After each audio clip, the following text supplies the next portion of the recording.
when you run into resistance on a biao, it's hands pushing you this way. You feel that you can't go that way. So when you feel pressure here, you flip. And this isn't pulling. This is, you turn your Dan Tian. You turn your body this way. See how my hand just moves with my, so I'm not pulling when I do this motion. I turn, and because I'm turning here, my Dan Tian is turning here, this hand is spiraling out here. This is not straight from the outside with my elbow. This is a spiral. This is a spiral. So the power goes into the center of his mass, about 2 to 4 inch. Then when you Quan Sao, you're doing the same thing. Your Bong Sao here, there's a weight spiral here, there's a spiral here, and there's a Tan Sao spiral here. So when you feel resistance, you reverse the spiral. If I can't go this way, I feel resistance, I go back and I turn back to a Yang Ma. Now, of course, I can just Bao Pai here, I can just Bao Pai here. There's actually variations what you can do here. So when you come back, you Yang Ma. Or you can just stay and Bao Pai this way. So you can, there's 2 directions you can Bao Pai in. You can come back, or you can just stay here and Bao Pai by rooting on this side. So there's kind of like 2 poles there. Generally people come back on the form, and then they Bong Sao out, and now I go around, and there's a spiral here. So if I feel resistance on a Bong Sao on this side of my body, on my right leg, I spiral. Because he's pushing towards my center, or power is coming on your Bong Sao wherever you pick it up. It doesn't have to be exactly here. It could be here. It could be a little bit, it could be on my arm here. I can still spiral and go there. It's not, it's fixated, it has to be on this point. It's just that I'm doing the form rather precisely. So I spiral my foot. This is a circle. And when I get over there, this foot will when I hit, this foot has to be on this 45 degree line. And then I turn my Dan Tian. Now, there's variations. You can be in the middle. You can also be back leg. You can shift your weight to your back leg as you bump. So you get different, see, this is different than this, right? The shifting weight. I can move the dummy roughly, as you can see, the dummy on a Bao Pai moves roughly 2 to 4 inches based on the slide. And it's going on that 45. And your hands are in the butterfly position. When your hands are in the butterfly position, you have internal linkage. Your Jinglo are all lined up internally. Because if your hands are like this, my elbow's out. It's facing out. Now I'm trying to push centrifugally instead of centripetally. You get a double centripetal force, and the Dan Tian is also turning centripetally. And there's also the shifting of your center. You can be middle, you can also be back. It's Taiji, you're forward. You're putting weight forward onto your leg. So you have, and then there's of course dropping levels and so on. You could be high, lower, like there's levels that you could drop a horse on. Some styles drop more levels, like they drop their late knees down. So for example, a horse like dropping down like this stores power. So there are styles that do things like that. That's why you see such a variation in wooden dummy forms, depending on the master and his interpretation of how he uses his body mechanics.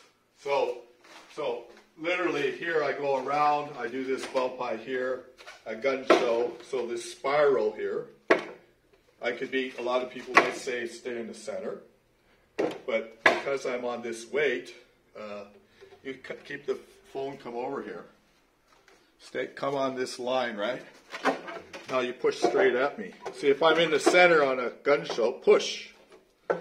Push hard. So you can see I have to resist you with force in the center. Mm-hmm. But if I put all my weight on one side of my body, I can be on one leg.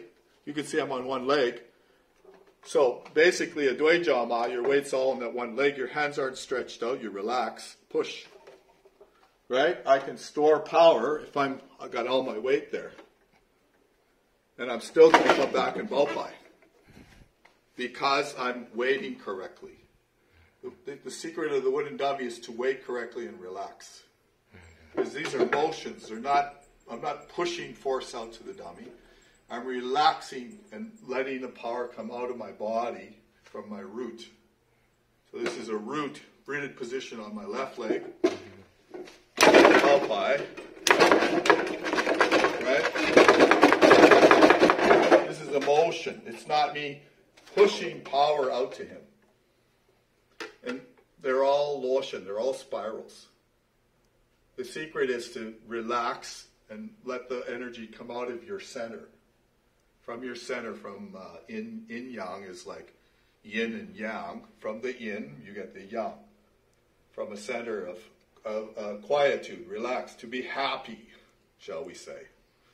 So you bongsao, you go around. You bongsao, you drop your arm down. You drop your arm down, right? So in application, there are different reasons why you have a tan to a balpai and a dropping one. Most of the time on a dropping one is because someone kicks. So for example, if you kick me and I jam you, right? That opens you. I can go to balpai right away. But if it's on this side of the kick and my angle turns you, I don't need to always do the tansao balpai. I could use a balpai. I could use the bottom hand balpai because I don't need to bridge a punching hand. If his body turns as you bridge, you don't always use a tansao high balpai. Sometimes you use a dropping balpai. So a bong can go to this kind of a balpai. And now I'm on my 45. And again, it has to be dependent on the bridging. Because balpai is arguably a secondary technique that you use after you bridged. But you don't have to actually approach it that way. You can say it's a primary attack. It can be a primary move. You can circle in. I can literally be here, circle in and try to balpai someone. If my body, my spirals of my hand is spiraling, this hand is spiraling, I've got a Dan Tian spiral and a weight transfer. All three, they're like a triangle. They all arrive at the same time. They're all relaxed, and they all convey spiral force to the opponent as they contact him. So it's a bridging attack. Not I need to chursho to balpai. I don't need to chursho to balpai at all. But of course, if I can, it's secondary. Because I needed to bridge, I felt power, I go to balpai. But balpai can moves through his center of mass as you step and you relax and your hands spiral. And the hands have to arrive relaxed, and the back leg stops, the hands stop. So it's not like I go in, then throw your hands out. I arrive at the same time. This stops, the whole body relaxed. You get a wave force running through your body because your whole body is hanging and relaxed, and you got your head up. You have a concept of Dan Tian, you keep your spine erect and so on and so forth. But you arrive all at the same time with no expectation that you're going to get anything out of it because he can jie by relaxing. He can roll force off. He's like quite easily as well if he's relaxed. So you can't be expecting to to push someone or to bounce people away with your energy, as in like Pong and different styles have different ways to talk about this. You don't have an expectation in the moment of what you're going to get as a result in fighting.